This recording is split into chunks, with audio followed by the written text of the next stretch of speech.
Well, I hate to see people being misled and badly treated. And I thought the more people that knew of all the scams and recalls and cold callers, the better, because if they're forewarned is forearmed. And Consumer Champion actually sounded particularly interesting. It was a new venture, because I know a lot of people around the village, and it was a way of really passing on information and trying to help them avoid some of the scams which are around. And I'd actually been involved in a scam, so it was quite appropriate, I felt.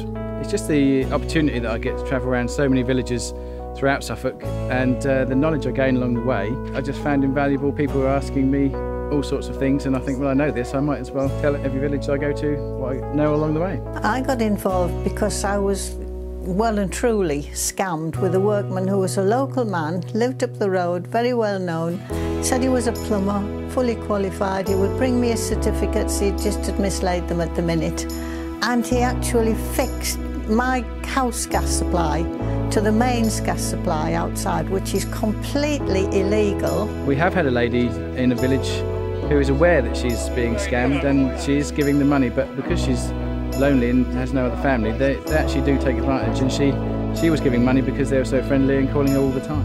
I had this email come through asking me to confirm my passwords and thought it was quite normal.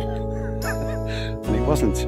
We actually backtracked and found out where the money went to. It went to California, and they were stealing vehicles and using my money to advertise them. I got the money back from the bank, fortunately, but it just made me feel, well, I can be useful here. If I can stop one person getting scammed in this way, it seemed quite good. But we meet so many people that have had these problems.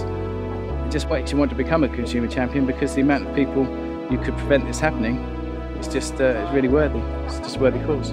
So I've got a full-time job, I'm a busy mum, I'm involved in lots of committees, got a really busy life, but I still really like to be involved in being a consumer champion, and I share things on social media, I pass on the weekly email. I find it a really, really useful way of just spending a couple of seconds, passing on the information. It doesn't really take much time out of my day. A consumer champion means different things to different people.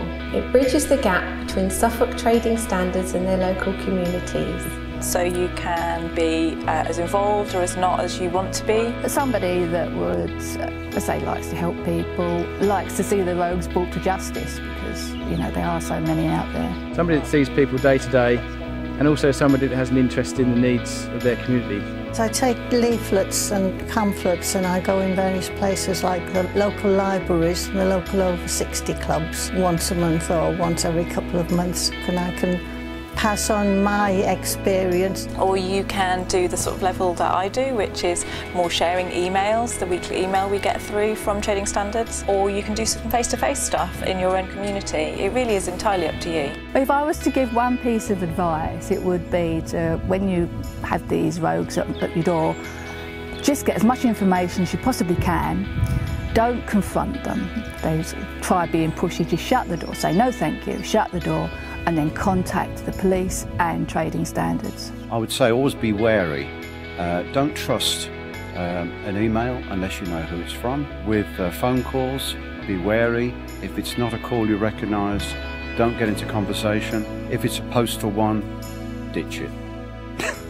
For me, being a consumer champion is so important. I get so angry that there are rogue traders and scammers out there in Suffolk preying on the most vulnerable and elderly in our communities.